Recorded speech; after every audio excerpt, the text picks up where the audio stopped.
Thank you all for your patience. We're going to go ahead and start. So first, we're going to have a word from our sponsors from Marathon. So please give them a hand.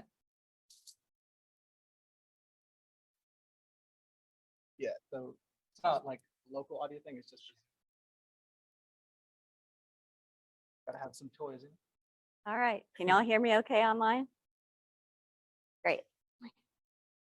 Good evening, everyone. My name is Alicia Cavender. I work for Marathon. It's so nice to see you all here. It's a great turnout. Thank you. So a little background on me. I've worked for the same refinery down in Texas City for the last 17 years. I graduated from University of Houston with a mechanical engineering degree. And the food's here. That's perfect timing. I don't know if y'all want to eat while I talk. It won't offend me at all, but up to y'all. Okay. So yeah, 17 years down there at Galveston Bay Refinery, and I am a mechanical engineer. I'm not an electrical engineer, but I have an electrical engineer on the way, so he can answer the tough questions. Just give me all the easy ones, okay? I have 2 kids. They're 12 years old. They're just fantastic. They're wonderful. And I enjoy swimming, exercising, music, even though don't ask me to sing because I cannot do it. All right. Sure, thank you. A little background on Marathon Petroleum as a company. We've been in the business quite some time, even though our presence in Texas hasn't been huge until more recently. So we're ever growing and ever expanding. They did acquire the Galveston Bay Refinery back in 2013. And I think that's really when our Texas presence made itself a little bit more known than it was before. Been in business a long time. I'm not going to go through every word on these slides, and I hope that doesn't bother y'all, but I think I don't want to bore anybody. But anyway, it's a great company to work for. It's a big company, and our focus really is on the future and renewable fuels, biodiesel, what we need to do to really fit in with where the world is going with petroleum products.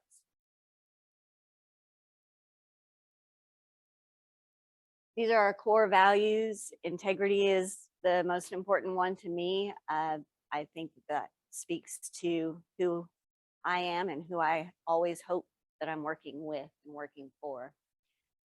Right now, I did say I'm a mechanical engineer, but I work in the process safety department.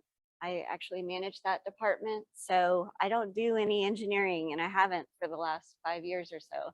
That's why I said, don't ask me the tough questions because I'm very rusty. But I work to try to keep us operating safely, keep all the product in the pipe, not outside the pipe. And that's basically my whole job.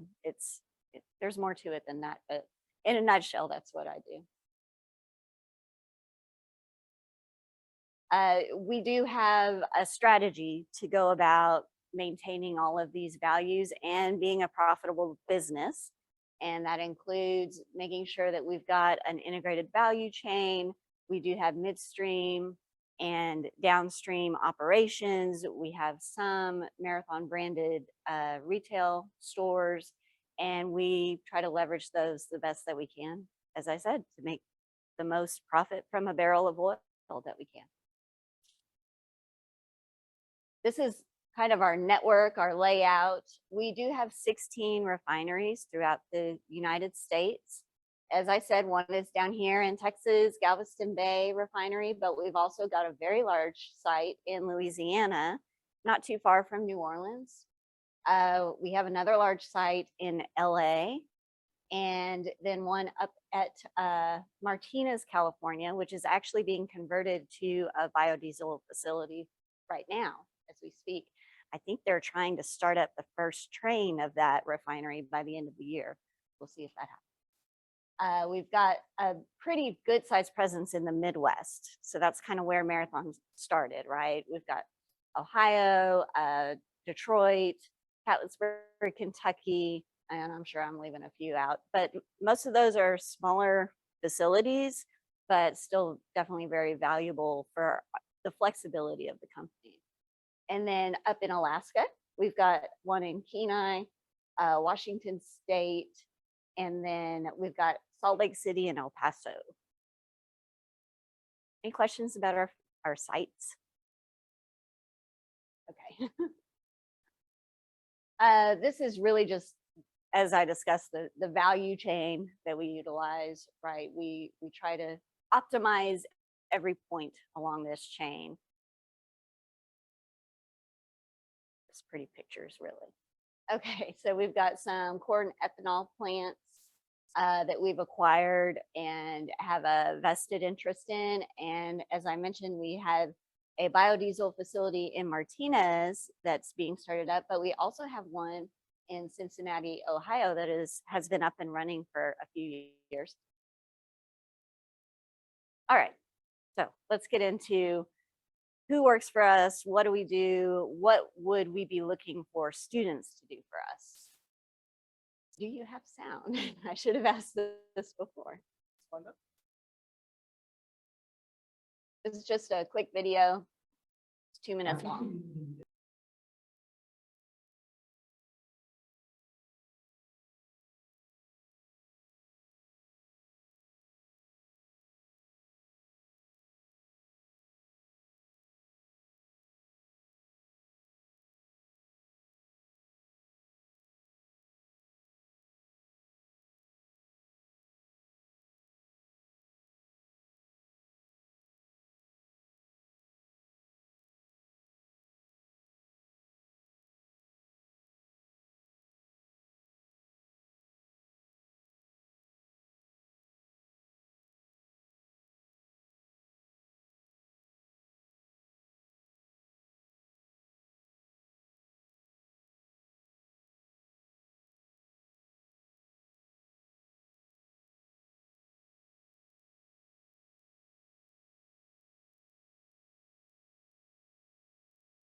Intern with Marathon in Martinez, California, and Garyville, Louisiana. So excited to be here. Thanks for having us.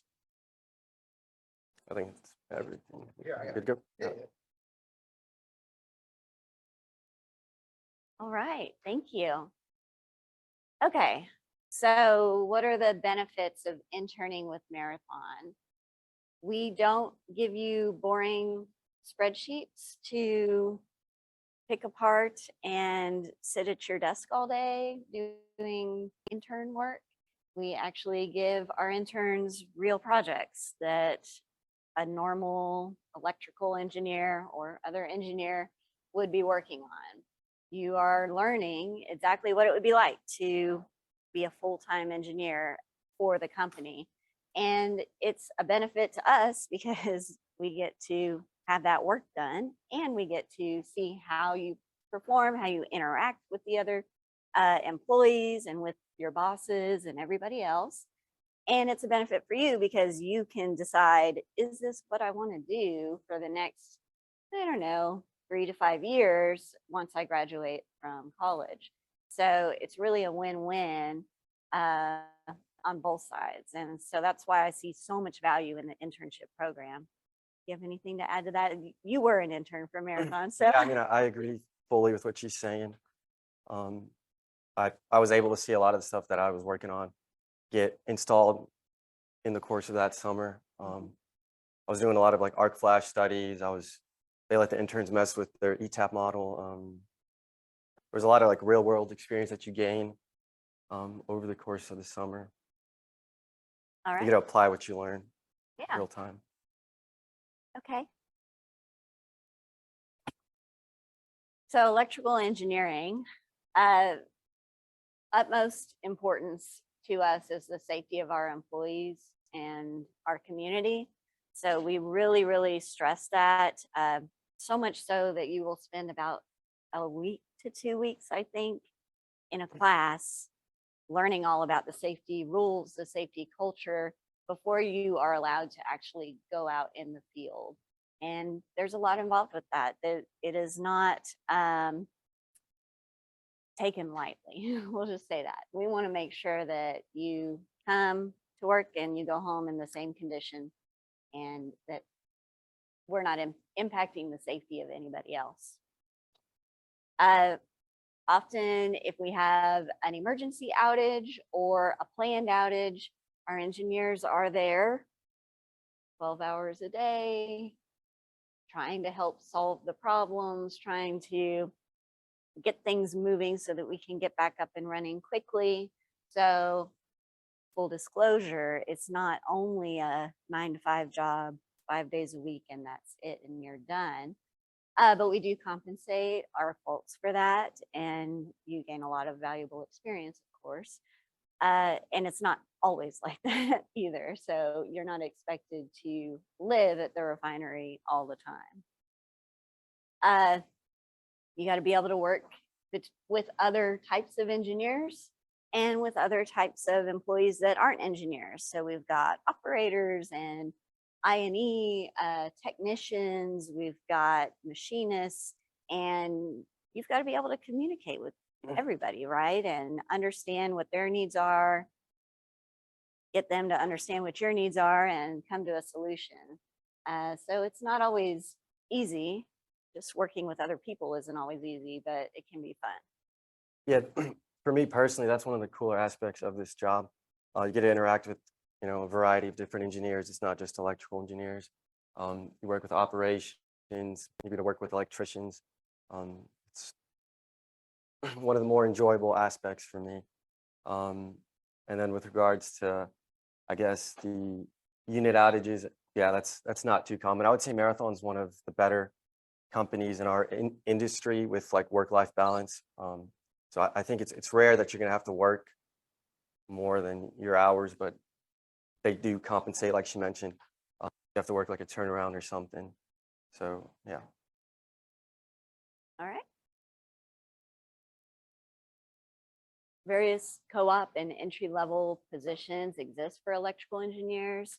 So we have project engineers, we have electrical or instrumentation reliability engineers, and then process controls is also an option if that's something that you're interested in. And what I like about the internship rotation is that if you're able to get in there kind of early in your school career, like sophomore or junior year, you can actually do more than one rotation and you could try out different departments, Yeah. different sites, and see what speaks to you the most so that you're not jumping out there after you graduate into in a direction that you discover maybe isn't quite right for you. Then mid-career and beyond, I mean, you really do chart your own path. So we post all of our available jobs on internal posting, and you communicate with your supervisor and with the people that you work with what you want to do and where you want to go. I'm an example of that. I decided I wanted to go the supervisory route and went into process safety from a reliability position. So they definitely encourage movement across departments and upward as well. Yeah, I agree. Yep. So there's a couple different roles and opportunities, like you mentioned. You could start out in the engineering group, which that's the group I'm in. So you're primarily focused on managing and supporting projects. So that's all like new installations, taking it from the design phase, generating construction packages, making sure everything's up to standard and National Electric Code and all that jazz. And then supporting construction, installation, commissioning. Yeah. And then another route is being in the maintenance group where you're a reliability engineer. So you could either be like a reliability electrical engineer or instrumentation engineer. And I think that's a little more of a fast-paced role. You're dealing with mainly the maintenance and the day-to-day issues that come up, troubleshooting what's going on, trying to develop, I guess, a reliability plan, identifying your worst actors and that sort of thing. And then the process controls group as well. I haven't actually been in the process controls group, but I know there are some electrical engineers that decide to go on that path, and I think it's a little more dealing with the DCS system, and I think there's a little more programming involved. More in that. programming, definitely. Yeah. All right. So project management, you're gonna essentially follow a project from conception to installation. And so that means identifying what it's going to cost us and what the benefit is, developing those construction packages, making sure that at every stage of the project that it's still feasible and a viable project, right? You want to make sure that we're complying with the design standards that Marathon gives us, but also that there's no other industry standard out there that somehow we've missed. And it does happen. Sometimes our project engineers come up with improvements to the company standards that we have to implement. So you're always kind of looking for those opportunities to make us even better, right? And then working with the construction managers on implementation, because as hard as we try, not everything goes to plan every time we go to install it in the field. I'm sure if you've done some work with your hands, you know what I mean. That's just real life, right? So you help troubleshoot those issues, get them resolved, and get things back on track. So some types of projects. So I guess there's just a listing. Intern co-ops, like we mentioned, you're going to get some real world projects. On the instrumentation side of things, you can be, developing a construction package, install new level instrumentation on a tank, installing control valves, auto shutdown on a pump, on low drum level, that sort of stuff. And then on the electrical side of things, you could be upgrading motors. I know there's typically larger projects you may be able to support, like a substation upgrade or that sort of thing. I know we got some longer term projects listed as well. There's a lot of good opportunities. There's a lot of large projects that you can be a part of as well. So it's pretty cool to see that take place.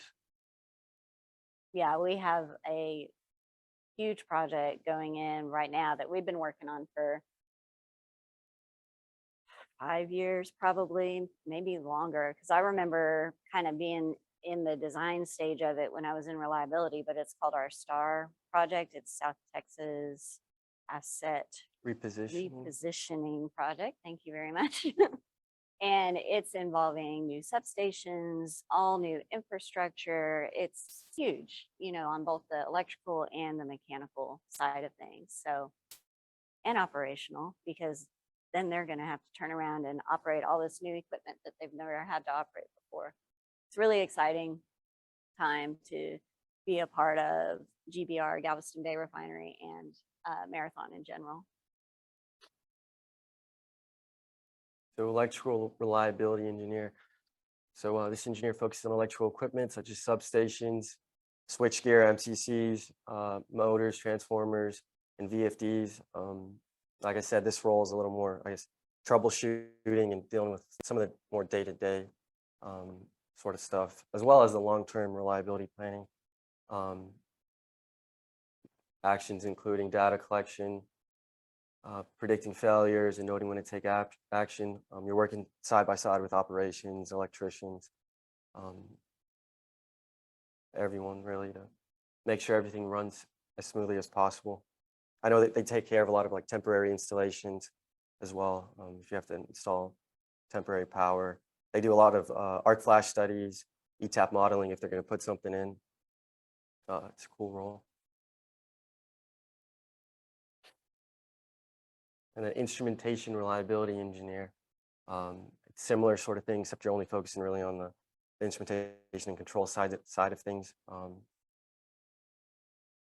Yeah, you do deal with analyzers, control valves, and DCS equipment, ensuring the mechanical integrity of equipment is maintained and long-term reliability is achieved, as well as ensuring safety instrumented systems are always functioning properly and tested at a regular frequency. So that's another big aspect of the job. There's a lot of safety standards out of refinery, and we use instrumentation as protection layers. So it's the job of the reliability engineer to make sure that's running accordingly. Process controls engineer, responsible for troubleshooting power supplies, controllers, and networks, as well as monitoring control system performance, implements programming changes, and installs new communication networks as needed. And they're also responsible for hardware and software lifecycle replacements. Recommended undergraduate courses. These are all good. I think you'll have to take these courses. I also took a protective relaying course. I thought that was beneficial. If there's a power systems analysis or modeling course, I think that's a good idea. Something that we use a lot of ETAP. So if you get to utilize that in a course, I think that would be a good idea. Any motor class. I know I taken a course on VFDs, so anything like that, I think that's a good idea. It'll help you in your career. All right. So what do we look for in interns? Hi, come on in. I'm typically here on campus recruiting every semester. I've been doing that since 2006 when I started with the company. So when I come to the campus, what am I looking for? Drive to succeed is very important. So when we're talking in either at the career fair or in an interview, I want to understand how you took a problem or took a kind of sucky situation and you had that drive to turn it around and turn it into a successful or at least manageable event, right? So that's pretty darn important. Also, communication skills. I hate to say it, but you need to be able to tell me what's going on, and I need to know that you understand when I'm expressing my problems to you, right? So you got to be able to communicate with one another. You got to speak up. You got to let people know when there's a problem, because if you're scared to speak up, even as an intern, even as a first year engineer, that could be someone's safety on the line. So you have to have some confidence. If you don't necessarily want to tell someone, hey, stop what you're doing, you don't know what you're doing, but you do need to ask questions, get an understanding until you're comfortable with what they're doing, and then you can proceed. Attention to detail, of course. I mean, we're engineers, we know how important attention to detail can be in everything, in our coursework and in our real work. And then professionalism. We are a professional company. We expect certain amount of professionalism from all of our employees. That's a given, right? Yeah, I agree. I think good communicator, that's probably the most important skill. And you're going to gain that in your internship as well, because you're going to be forced to interact with a wide variety of people, like we mentioned. So that's something definitely, if you could display your communication skills, or if you, I don't know, have some experience on campus with that, that's something that Marathon would like to see in a interview. Yeah, you get to practice that all the time when, as an intern and as an employee, you will be communicating with our leadership teams, our managers, and getting that good practice in, because unfortunately or fortunately, you'll be doing that for a long time.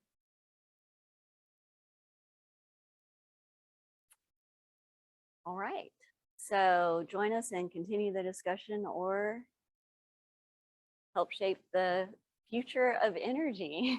As I said, we are a forward-looking company. We are not standing still with our feet in the oil, so to speak, right? We are always looking for that flexibility. What is the next step for petroleum products and beyond?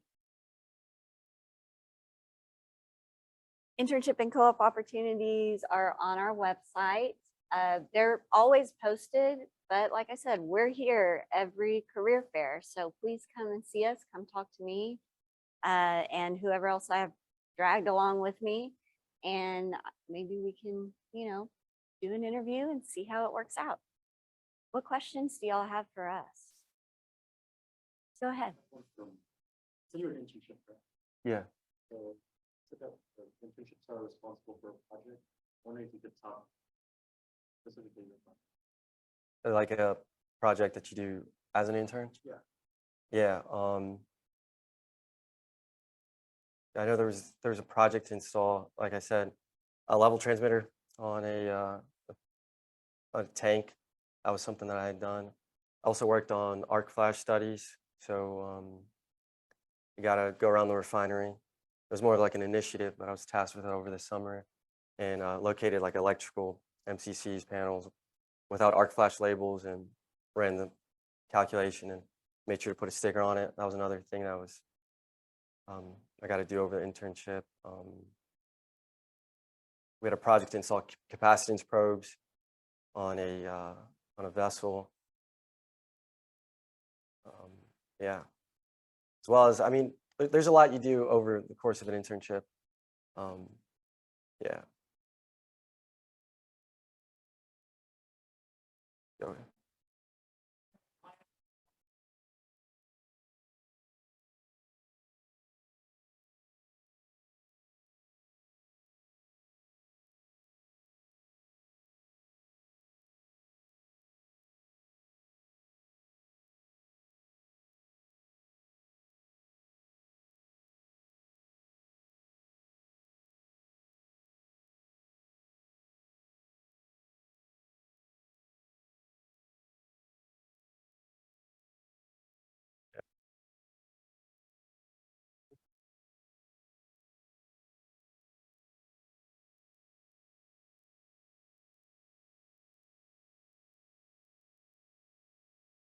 Yeah, that's a great question. I think as I said, you do kind of chart your own course. So you have to work with your supervisor within the role that you start in.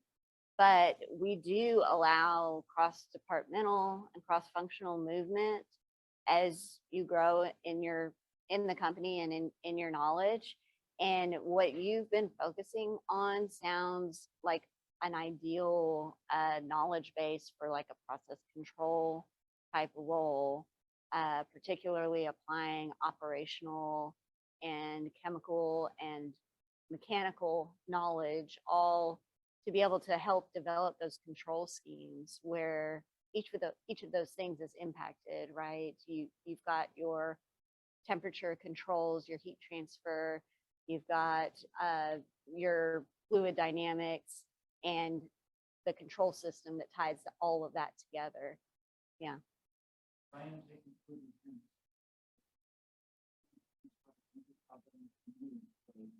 Mm-hmm.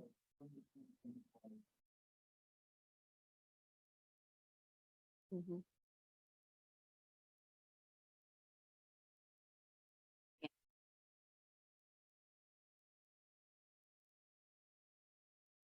Right. It really depends on the role that you're in. So we do have more technical roles where that would belong, right? And that I think we have a lot of programs that do the kind of calculations for you. So we're focused more on implementing that and applying that to the real control and the real fluid movement within the system. Mhm.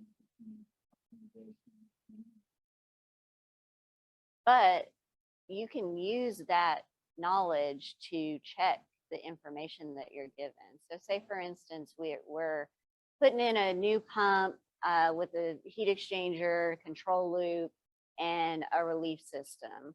You might go to a contract company and say, hey, design this for me. We're gonna need to install this in 5 years. And they start giving you the design information. Well, we have found in the past sometimes that information is not correct. And hopefully you find it in the design stage because you're looking at it and saying that just doesn't quite add up to me. We should have more heat transfer. We should have a higher pressure drop across the system. Or sometimes we install it and we discover, oh crap, it wasn't quite right. Right. So we have to go back and rebuild our model and make sure that we're operating safely. But that can be costly. So we do rely on our engineers to catch those mistakes.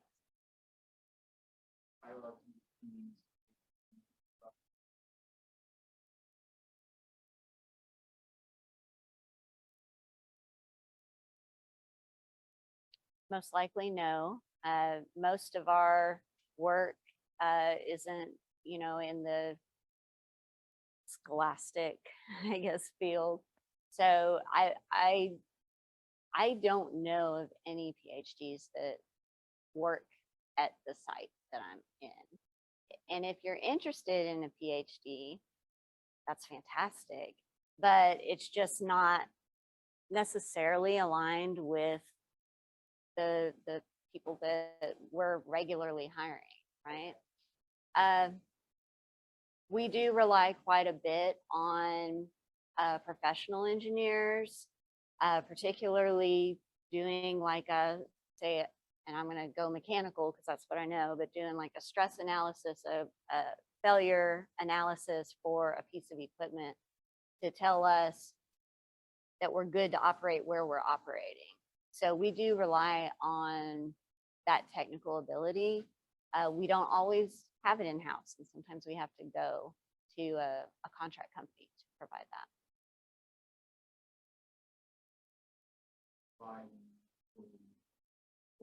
I wouldn't say the majority, but some.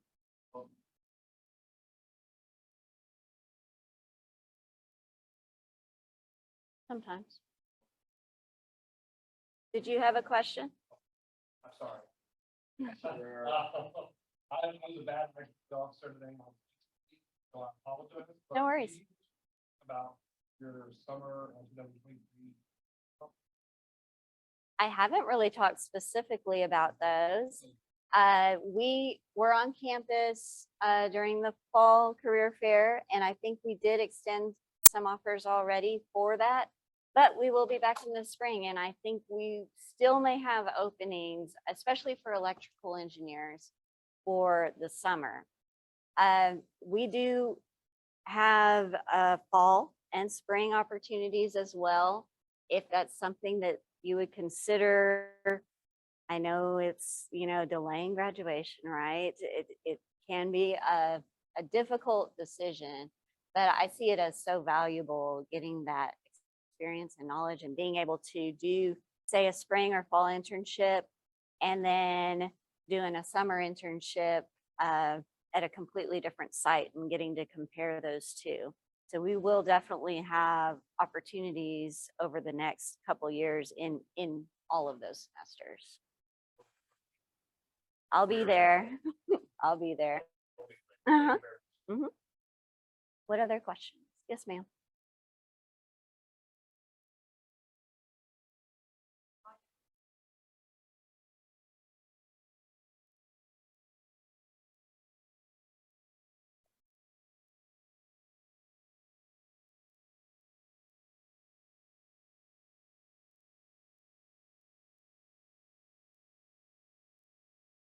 I mean, so you'll have like a mentor, right? You're assigned to, and you'll work with him. But I mean, the smaller projects, they're just you'll just manage that project from.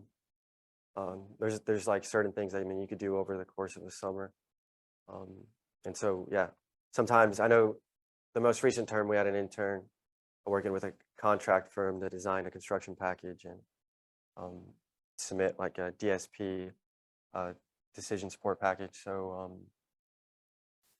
yeah, you get the opportunity to manage your own projects. I think that's what you were asking. Yeah. And often you are working with other engineers or other interns, but we don't just have a group of interns working on a project. Typically, and correct me if I'm wrong, but typically if you're an intern on a project, you'll be working with other full-time engineers. Yeah, that's correct. What else? Yes. So there's some.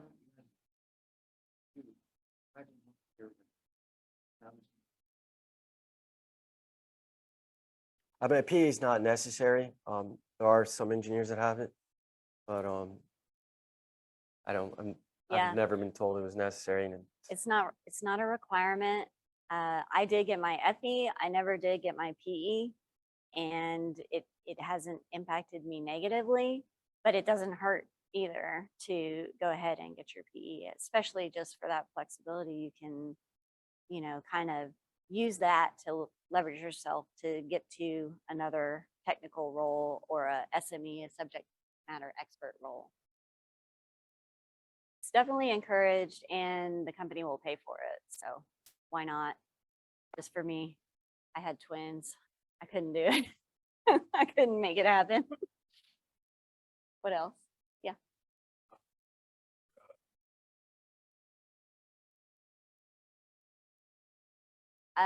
We used to have, you mean GPA, right? Okay. Or did you mean like class, freshman? Okay, so typically we won't interview you until you have a GPA. So for transfer students, we would need you to have a semester under your belt at University of Houston to get that GPA. And typically we don't interview freshmen. We target sophomore level just so that you have some base knowledge in your field and you know that that's what you want to do, because so often freshman year is when you're changing majors, and so we typically wait until you're a sophomore. And as far as GPA requirements, we used to require a hard 3.0 minimum. That isn't the case anymore. We have more flexibility now depending on situation and how your interview goes and all of that. So it's not a firm requirement, but definitely recommended. Try and keep it above that 3.0. Sure. The question online about the project manager co-op, we wanted to know how involved are they in actually managing the project, and specifically like what type of skills are required. Like we said, communication, verbal skills. You just got to interact with a lot of people. I mean, if you're assigned a project, that's 100% yours, so you're fully, I guess, responsible for it. If you have any questions, obviously there's a lot of other engineers to ask, but yeah, you're fully responsible. I mean, there's a lot of, if you have any technical questions, there's a lot of resources to ask. I don't think you need to, I guess, come in with a lot of experience beforehand. You can figure it out once you're there. You just need to be able to communicate with people and be willing to reach out to people. Yep. Willingness to learn and go find those Those answers, resources. yeah, Sometimes those drawings, specifications, all of that stuff.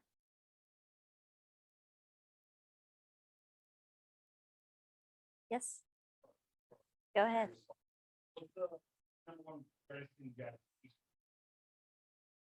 Okay. I think Marathon has a good work-life balance, like I said, especially relative to others in the industry. They pay well. You get real life experience. A lot of, you get to apply what you learn in the classroom every day. You get to work with a bunch of smart people. Yeah, that was more than one thing, but I mean, yeah, that's probably it. It's the people that I work with every day. They make it totally worth it to get up at 4 or whatever time I get up at and get there early and help keep them safe, keep us running. It's in my blood. I don't know. It's hard to explain, but I do it for them.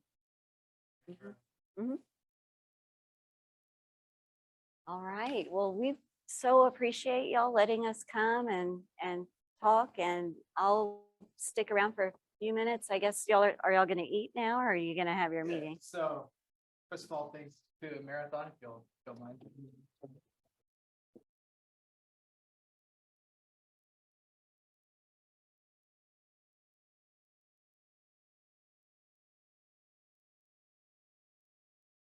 Great. Okay, awesome.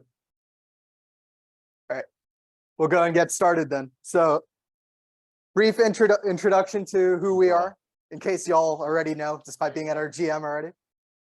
All right, so who are we? Student org dedicated to provide, basically, we administer to engineers, and we are interested in helping y'all develop professionally and also like academically, as well as creating networking opportunities as well. Next slide. Sweet. What IEEE can offer you, besides a minion and a couple of t-shirts. So we got general meetings with a bunch of industry professionals, like this time we had Marathon. We have Student Advisory Week, which our very reputable Student Advisory Director will talk about. IEEE engaged technical workshops, robotics, social events, grad affairs, our lounge, and help for your different ECE courses, as well as a Discord server. Next. Thank you. Yeah, and on top of that, you can earn IEEE points when you attend workshops, you sign forms, and by just signing into the general GMs. So here's a rundown of all the points that you can earn. 50 for attending GM, like as y'all are doing right now. Volunteering, attending workshops, becoming committee members, post a picture, asking questions at GM. So continue asking those questions. And of course, filling out forms. And so the long-awaited reveal of what the prizes are going to be for this week. All right. Can we get some hype going? Oh, it's always leaderboard first. Oh. All right. As you can see, first place we got Carter. Second place we have Ugo. Oh. 3, Kyle, Jake, Paul, and then Ruman. As you can see, there's a trend. They're pretty much all community members. So next year. All right. There we go. So the top 3 prizes this year are going to be, one is going to be a 3D printer, one's going to be a soldering kit, and grand prize, if you want to call it, is going to be one of the CX Cast 2s. So yeah, that's better than my calculator. So if y'all, if that's what y'all are heading for, then that's what we got. And we're going to have some mini prizes as well. Of course. And yeah, so we're opening up executive positions. So we have president, vice president, and then vice president, internal, external, the treasurer, and the secretary. So if y'all are interested in becoming helping IEEE become better, we have the QR code right here, so all of y'all could sign up. Now would be the time, Gavin. And also, we're going to have the link for the executive officer stuff shared on the Discord, as well as on our website as well. Justin, please come. Here you go, bro. Hi, my name is Justin Nguyen, and I am the lounge manager of IEEE. So, the reason why I left, what happened? Oh, Well, you skipped Thanksgiving. oh yes. So, yeah, forget about Thanksgiving. Christmas is where it's at. And so, this Santa over here is going to tell y'all why the IEEE lounge is such a great place to hang out. So, what do we have? We have a 3D printer. We have Okay, fine. 2, 3 friends. We have a workbench that y'all can access to work on any of y'all electronic projects. We also have a computer in the lounge in case y'all need to do any last minute assignments. We also have a giant whiteboard where y'all can draw stuff like this. We have a couch that you can sleep on. This time it's not me. It is usually something. This time, we just flattened the beam. We also have a snack bar, and dang it, microwave's not here. Anyway, just kidding. What happened? Yes, we also have complimentary coffee. So we're engineers, okay? We like to stay up late all the time. So coffee is the one thing that we will not deprive you of. What's up? Also tea, yes. Also, yes.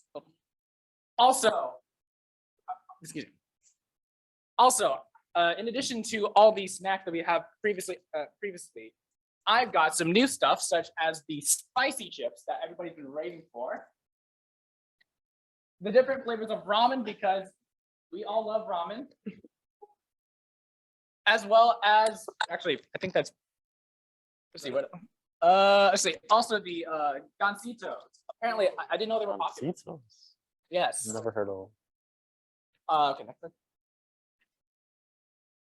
So the lounge is mostly going to be open from Mondays through Thursdays, 10 to 6. But most of the time, we just stay open like the entire day. So in the lounge, you can talk to upperclassmen who have experienced the classes that your guys are currently taking. You guys can talk to you guys have like a meeting place to like have the last minute studying. Also, just chill. Like, yes, chill. You might even say lounging. Yes, lounging, just like these happy folks right here. Yeah, I think that's pretty much it. Thank you, Justin. All right. IEEE engaged workshops. So since last time, we've had quite a few workshops. Well, I'm He wants to talk. right now already. Okay. All right. Hey guys, I'm Nathan. I'm a IEEE engaged co-director. So as Neville was saying, we have been up. What have we been up to since last time? We've had plenty of workshops. We had a really successful workshop on Monday for the EM Waves exam, which had a pretty decently high average, much higher than the first exam, which didn't have a workshop. So it seems like, the workshops must be working. We had a robotics workshop, rave to go, and machine learning too. All wonderful workshops. Yeah. We've been actually too busy for just one slide. This is the second slide of us being busy. Okay. We've got BattleBots, the first one, IEEE, Tiva C, it's down there. TikTok with Arduino, and the first Autodesk Fusion 360 workshop. All went off very, very wonderfully. We even have pictures of how busy we've been. So yeah, doing this one was taken from a higher level than what everybody else was on. Which one is this? Yeah. That's BattleBots. No? Cougar AI. This is Cougar AI. Okay. Yeah, here we go. Here in this first one, we've got a group of people standing around a table. Alejandro sits menacingly, his hands agape, doing something. Yeah, I'll just quit there. You can look at the rest of the, as they say, images tell more than me, or something. Okay, next slide. IEEE website. It's up, it's running, it's wonderful, it's beautiful. IEEE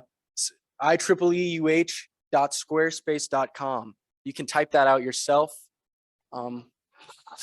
Or you can copy paste it when we post the slides later. Become a member, check upcoming events. It even has like a little hyperlink for maps, where the event is. Apply for the next year's positions. To go on the website, do these things on the website. Explore, you know. Here we have the semester showcase.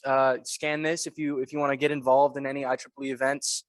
We're, you know, which I'll be talking about shortly. So scan it. So when I get to the event that you're extremely passionate about, you'll sign up for it. Yeah. So we've got Circuits Study Night 2. This is tomorrow. If you've got a Circuits 1 or 2 exam, you should go to it. There's going to be a lot of students there that have taken the class before, helping out. You're going to do some problems. I went last time. It was really fun. If anybody wants to come teach, help out, you definitely need volunteers. So if you have a class support, please show up tomorrow at 3 o'clock. Push it to work. Thank you. Yeah, definitely.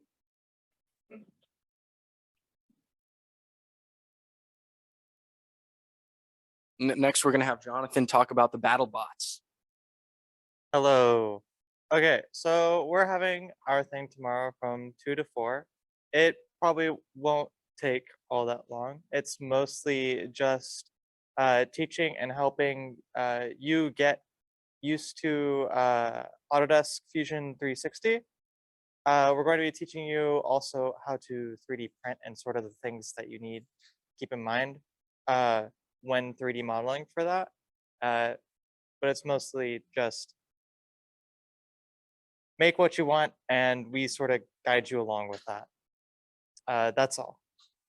Also not pictured as one of the people who is helping out. Oh. Unfortunately, they did not give us. No.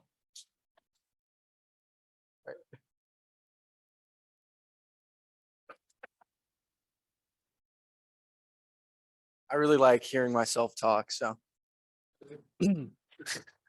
so we've got another Autodesk Fusion 360 workshop coming up, sponsored by SME. This workshop is the 10th, so that's next Thursday, I believe.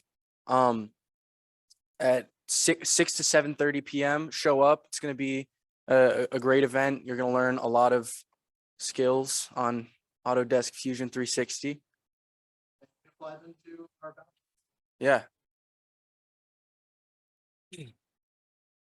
Next, this is my soldering workshop coming up.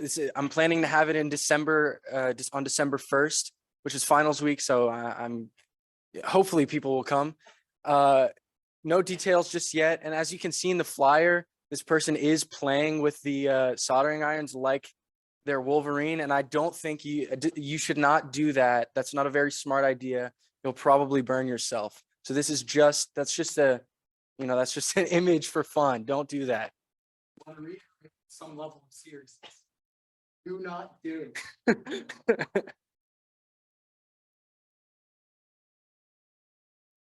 Everyone on the leaderboard card. Let's go. All right. Hi, my name is Carter. I'm teaching the Rave to Go workshop. The workshop has been delayed recently due to technical issues, but hopefully by next Thursday, we will have another workshop. Yay, hopefully.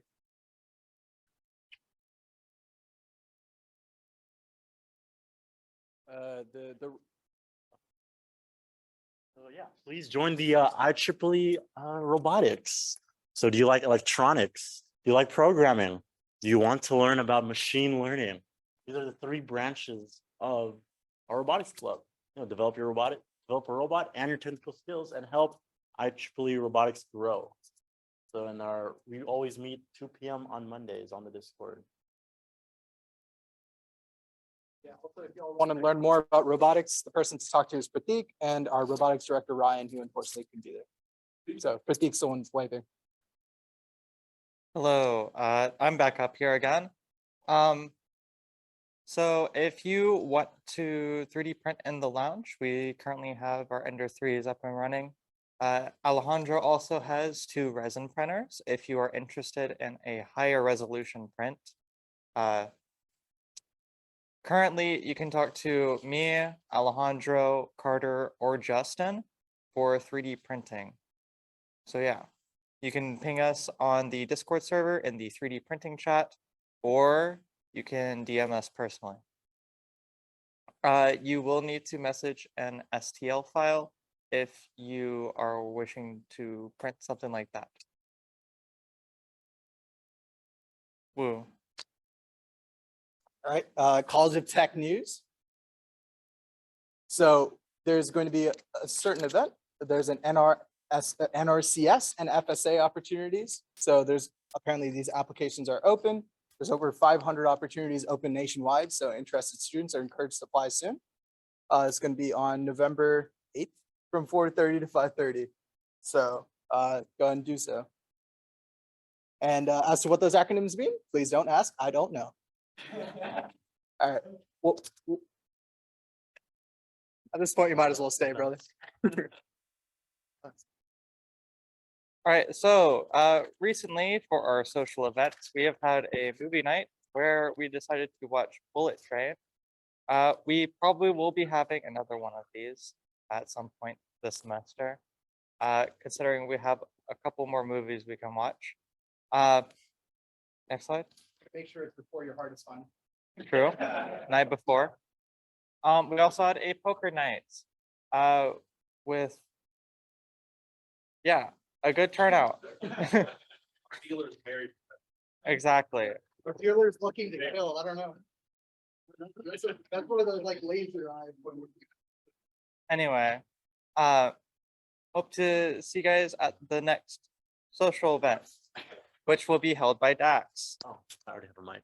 Oh, you do already have Yeah, a mic. I do. Dang. But if y'all didn't know already, we do have a Minecraft server. As you can see on the top right. I don't know, they're just gone.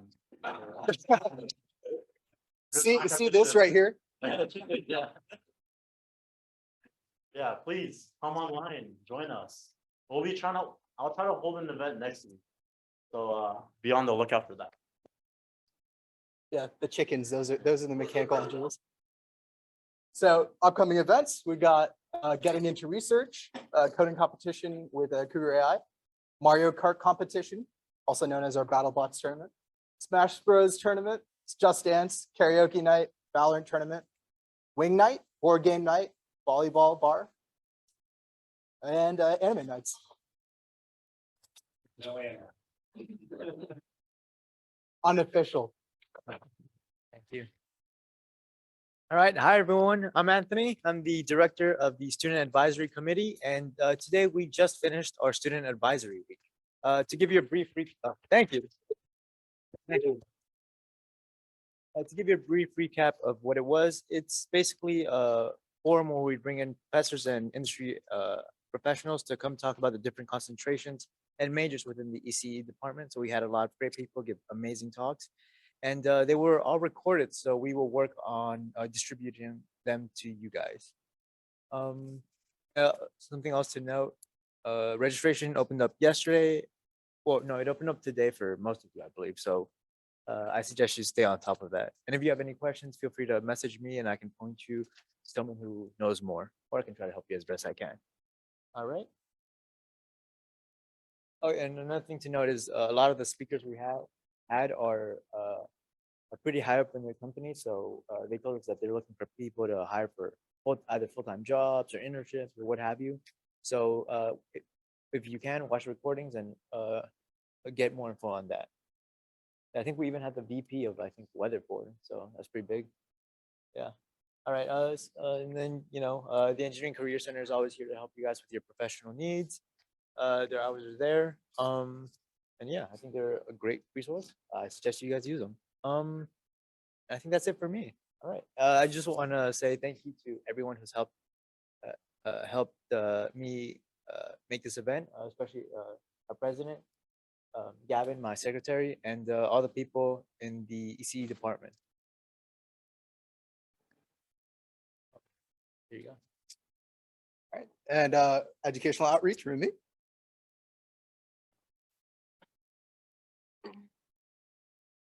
Well, hello everyone. My name is Rumi. I am your educational outreach chair for this school year. So we have two events coming up. First is the SAT and ACT book drive. So for anyone who has any SAT, ACT, AP prep books lying around, especially I know freshmen, maybe you just have them and you want to get rid of them. Don't throw them away. You can definitely go ahead and donate to the organization called Cougar Tutors on campus. They're going to have a donation box in the student center by the information desk in the front. It will be from November 14th through the 18th. And if you donate, I will have like a separate form to make sure to collect all your points. Yep. And then so the second one is going to be an educational outreach event at Eastwood Academy High School. This will be Friday, December 2nd, after 11 a.m. Still working out the times. As I said, it is subject to change. But please go ahead and scan these QR codes so I can see the interest form for any volunteers, as well as I can offer carpool to the event. It is only about 4 minutes away from U of H. So pretty great. If you have any questions, please don't hesitate to ask me, as well as if you volunteered at the last outreach events, please go ahead and DM me on Discord so I'm able to collect your points. Yep, thank you. And on the slide, we all have IEEE's social medias. We have Instagram, we got Facebook, we got Twitter, and of course we have our Discord. And if you haven't followed us already, please follow. Shout out to Theo for handling our social media presence. Thank you, brother. And reiteration for official IEEE membership, scan a QR code. Here are our prices. 20 per year, 20 a year, 10 a semester. The QR code on the next slide. And here's a Discord if you haven't joined it yet. All right. That's it. And please sign in if you haven't already. Thank you very much, y'all. So we ended up finishing a little bit early. If y'all want to hang out for like another half an hour or so, feel free. And we also still have some food, I believe. All right, everyone online, thank you so much for coming out.